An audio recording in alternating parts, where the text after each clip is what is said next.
Hello दोस्तों, कैसे हैं आप सब। उम्मीद है अच्छे होंगे। आज से हम एक नई सीरीज की शुरुआत कर रहे हैं जो कि टीजीटी, पीजीटी और पीसीएस, आरओ के लिए महत्वपूर्ण है। दोस्तों, आज से अर्थशास्त्र इकोनॉमिक्स की क्लास शुरू की जाती है जो कि आरओ और टीजीटी, पीजीटी के जिन भाई बहन का सब्जेक्ट इकोनॉमिक्स रहा है उनके लिए ये बहुत ही महत्वपूर्ण होगा। तो उम्मीद है कि आप इसका फ़ायदा उठाएंगे। ये क्वेश्चन वन लाइनर में है दोस्त, जो कि विगत वर्षों में जितने परीक्षाएं हुई हैं वो वहाँ से ये सब प्रश्न लिए गए हैं। तो आप उम्मीद है आप इसको देखिएगा और इससे आपको बहुत फ़ायदा होगा।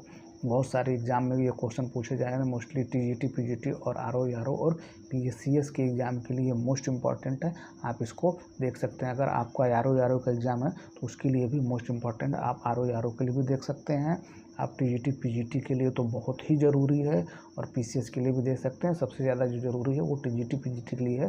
जिन भाई बहन का सब्जेक्ट इकोनॉमिक्स है वो इस सब्जेक्ट को पूरा देख सकते हैं और वन लाइनर के रूप में हम आपको क्या कर रहे हैं, ये प्रोवाइड करा रहे हैं। तो आइए देख लेते हैं दोस्त, पहला टॉपिक क्या है।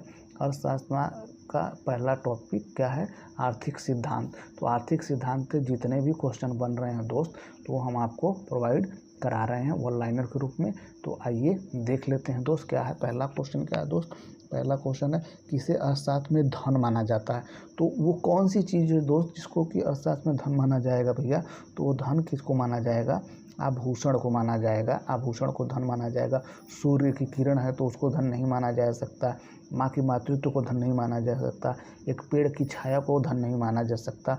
आभूषण को धन माना जा सकता है क्योंकि उससे हम बेच के उससे पैसा प्राप्त कर सकते हैं, या पैसा आभूषण को हम पैसे से खरीद सकते हैं। इससे इसको क्या कहा गया है, अर्थशास्त्र में धन कहा गया। तो क्या हो गया भैया, आभूषण। क्या होगा दोस्त, आभूषण।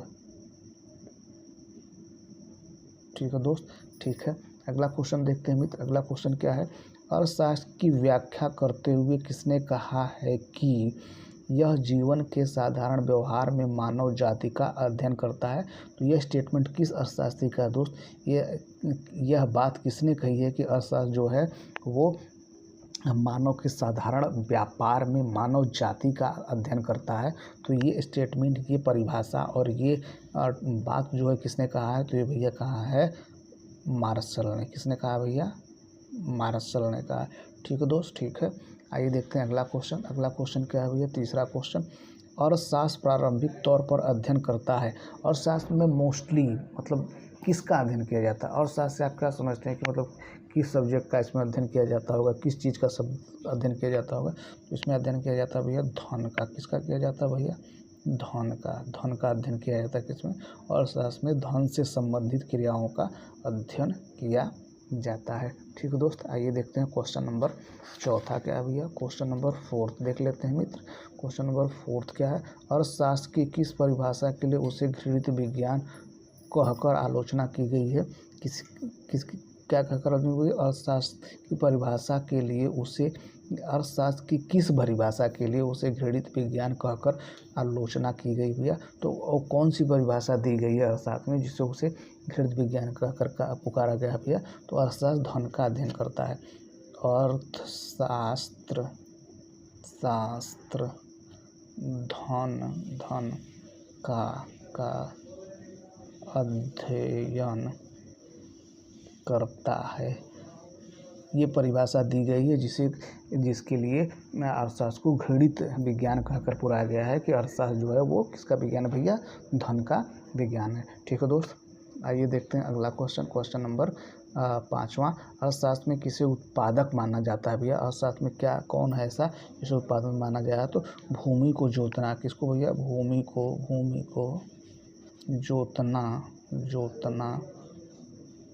को जोतना उत्पादक माना गया है। उत्पादक माना गया है। क्यों माना गया है भैया, कि अगर आप दूसरा काम जैसे मित्र के बीच में बैठकर गाना गाना, इससे तो आपको कोई धन पैसा संपत्ति मिल नहीं रही है। ठीक है दोस्त, फिर क्या है, एक बच्चों को सड़क पर बहुत बड़े गड्ढे में गिरने से बचाना, तो इससे भी आपको कोई धन नहीं मिल रहा है। ठीक है दोस्त, प्रसन्नता के लिए एक चित्र बनाना, तो इससे आपको कोई धन नहीं मिल रहा है। लेकिन आप खेत जोत रहे हैं तो उससे आपको धन तो नहीं प्राप्त होता है मित्र, लेकिन उससे क्या होता है कि बीज बोएंगे, उसमें खेती करेंगे तो उससे आपको क्या होगा कि उसको बेचेंगे तो आपको धन प्राप्त हो सकता है। ठीक है दोस्त, ठीक है। आइए देखते हैं क्वेश्चन नंबर 6वां। अर्थशास्त्र साध्यों के मध्य तटस्थ रहता है, यह विचार किसने दिया भैया?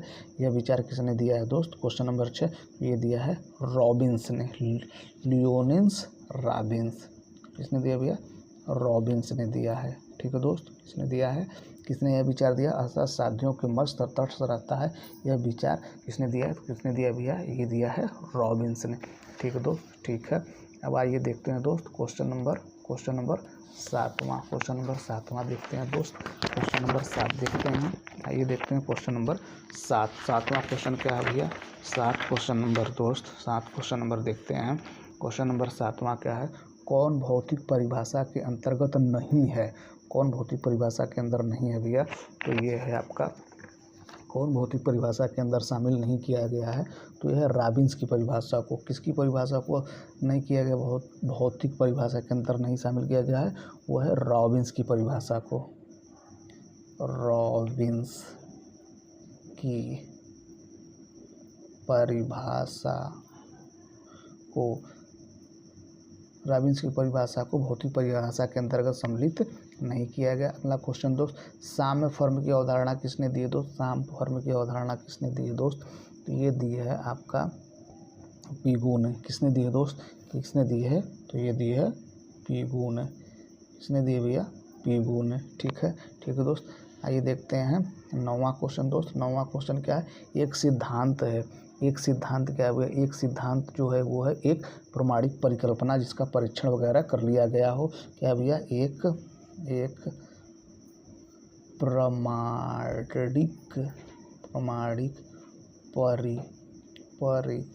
परिकल्पना। क्या है भैया? एक प्रमाणिक परिकल्पना। ठीक है दोस्त, ठीक है।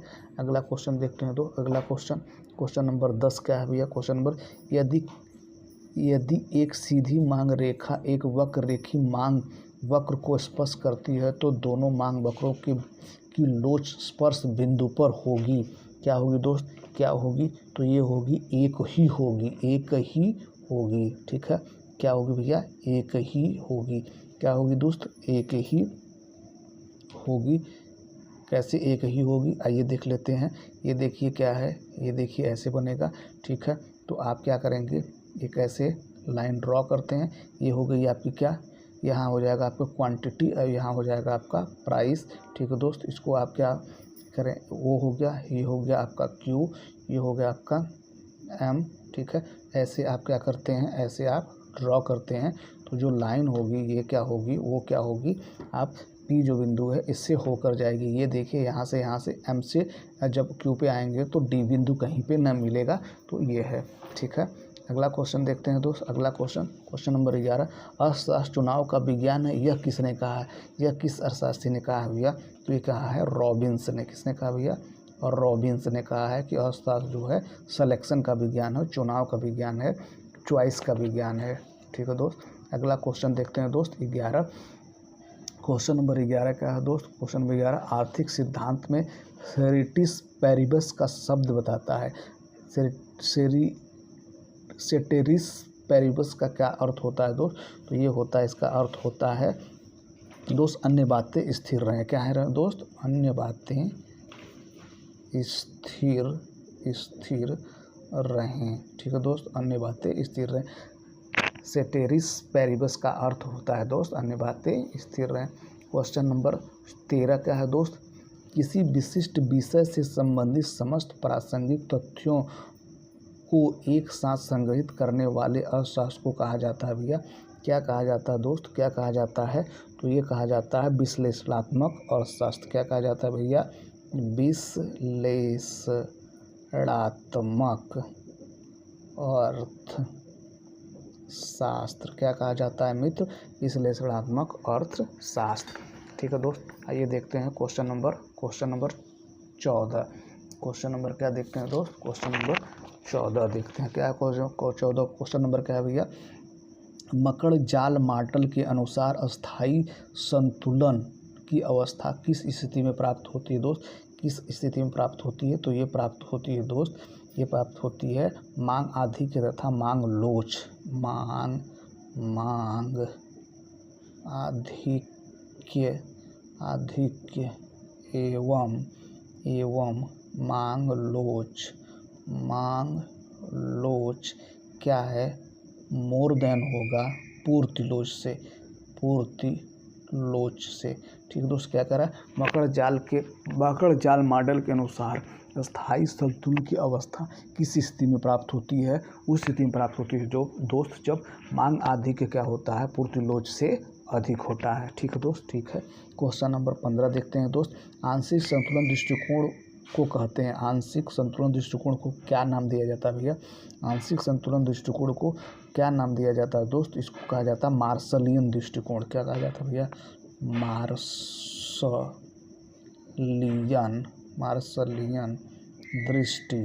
दृष्टिकोण या मार्शलियन विचारधारा। ठीक है दोस्त, ठीक है दोस्त। क्वेश्चन नंबर 16 देखते हैं मित्र। क्वेश्चन नंबर 16, मांग एवं पूर्ति वक्र का विच्छेद बिंदु निर्धारित करता है। तो क्या निर्धारित करता है भैया? मांग और पूर्ति जहाँ पे क्या होते हैं? मांग और पूर्ति जहाँ पे एक दूसरे को काटते हैं दोस्त, जहाँ पे एक दूसरे को काटते हैं भैया, उसे क्या कहा जाता है? उसे कहा जाता है संतुलित कीमत कहा जाता है भैया, संतुलित कीमत। या आप उसके कह सकते हैं मांग तथा आपूर्ति, मांग एवं आपूर्ति संतुलन। ठीक है दोस्त, ठीक है दोस्त, ठीक है। उम्मीद है आपको समझ में आ रहा होगा दोस्त, ठीक है। मुद्रा की मांग है भैया। मुद्रा की मांग क्या है? मुद्रा की मांग किस प्रकार की मांग भैया? तो मुद्रा की मांग जो है व्युत्पन्न मांग है। व्युत्पन्न मांग भैया, व्युत्पन्न मांग। मुद्रा की मांग जो है वो व्युत्पन्न मांग क्या होता है दोस्त? जब किसी वस्तु की मांग की जाती हो तो उसके द्वारा उससे दूसरे वस्तु की मांग उत्पन्न होती है। जैसे कि कार है, जब आप कार खरीदेंगे दोस्त तो उससे क्या होगा? आपको पेट्रोल की आवश्यकता होगी, तो ये क्या होगी? व्युत्पन्न मांग होगी। अगर कार का मांग नहीं होगा तो फिर पेट्रोल की भी मांग नहीं होगी। तो इससे क्या हो कि व्युत्पन्न मांग उस मांग को कहते हैं इसमें किसी वस्तु की मांग की जाती है तो उस वस्तु के द्वारा किसी और की भी मांग की जाती है। जैसे कि एग्जाम्पल हम आपको बताएं कि अगर कार खरीदेंगे तो पेट्रोल की ज़रूरत पड़ेगी और जिसकी वजह से कार की वजह से पेट्रोल की मांग जनरेट हो रही है, उत्पन्न हो रही है, इसके कारण इसे व्युत्पन्न मांग कहा जाता है। तो व्युत्पन्न मांग क्या होगा भैया? व्युत्पन्न मांग। ठीक है दोस्त। क्वेश्चन नंबर 19 का है, किसी वस्तु की पूर्ति से बोध होता है। किस चीज़ का बोध होता है दोस्त? अगर किसी वस्तु की पूर्ति हो रही है तो उससे क्या बोध होता है दोस्त? उससे बोध होता है व्युत्पन्न मांग। क्या होता है दोस्त? व्युत्पन्न मांग। ठीक है दोस्त, ठीक है, व्युत्पन्न मांग। क्वेश्चन नंबर 20 क्या है भैया? क्वेश्चन नंबर 18, इसमें इसका गलत आंसर लिख दिए, इसमें गलत हो गया। इसका होगा व्युत्पन्न मांग, यहाँ होगा क्या होगा भैया? व्युत्पन्न मांग इसमें होगा, व्युत्पन्न मांग इसमें होगा। 18वां क्वेश्चन क्या कह रहा है दोस्त? मांग कहलाती है श्रम की मांग कहलाती है दोस्त। श्रम की मांग क्या कहलाती है दोस्त? श्रम की मांग कहलाती है दोस्त व्युत्पन्न मांग। क्या कहलाती है दोस्त? व्युत्पन्न मांग। ठीक है दोस्त, आइए देखते हैं क्वेश्चन नंबर 19। किसी वस्तु को पूर्ति से बोध होता है, समय की प्राप्त इकाई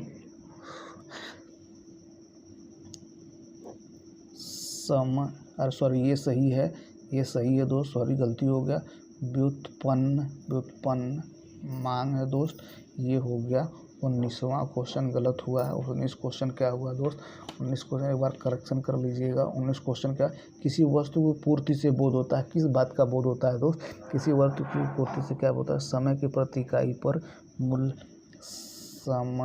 समय के प्रति इकाई पर, समय की प्रति इकाई पर मूल्य विशेष, समय की प्रति इकाई पर मूल्य विशेष क्या दोस्त? मूल्य विशेष पर विक्रय हेतु प्रस्तुत, मूल्य विशेष पर विक्रय विक्रय हेतु प्रस्तुत। ठीक है दोस्त, ठीक है। क्वेश्चन नंबर 20 देखते हैं दोस्त। क्वेश्चन नंबर 20 पीयू के अनुसार स्थिर साम्य का उदाहरण है। पीयू के अनुसार स्थिर साम्य उदाहरण है, किसका उदाहरण दोस्त, किसका उदाहरण है, तो ये है आपका भारी पेंदी वाली जहाज का, भारी पेंदी वाली जहाज का। ठीक है दोस्त, पीयू के अनुसार स्थिर साम्य किसका उदाहरण है, ये उदाहरण है दोस्त भारी पेंदी वाली जहाज का। ठीक है दोस्त, ठीक है। आइए देखते हैं क्वेश्चन नंबर 21 क्वेश्चन नंबर क्या है दोस्त, क्वेश्चन नंबर 21 क्या है, साम्य से अभिप्राय क्या है भैया, साम्य से क्या अभिप्राय है, साम्य से अभिप्राय है दोस्त, साम्य से अभिप्राय है परिवर्तनहीनता की स्थिति से, परिवर्तनहीनता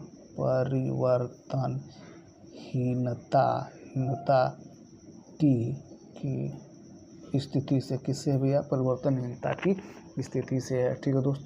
क्वेश्चन नंबर 22 क्या है भैया, क्वेश्चन नंबर 22 किसी वस्तु को पूर्ति से बोध होता है, किस चीज़ का बोध होता है दोस्त, किसी वस्तु की पूर्ति से क्या बोध होता है, वो होता है समय की प्रति इकाई पर मूल्य विशेष पर क्रय विक्रय हेतु प्रस्तुत की गई वस्तु, ये है आपका किसी वस्तु की पूर्ति से बोध होता है। ठीक है दोस्त। आइए देखते हैं क्वेश्चन नंबर 22 प्रथम बार किस अर्थशास्त्री ने व्यष्टि एवं समष्टि अर्थशास्त्र जैसे पदों का प्रयोग किया है भैया, तो किसने प्रयोग किया है भैया, किस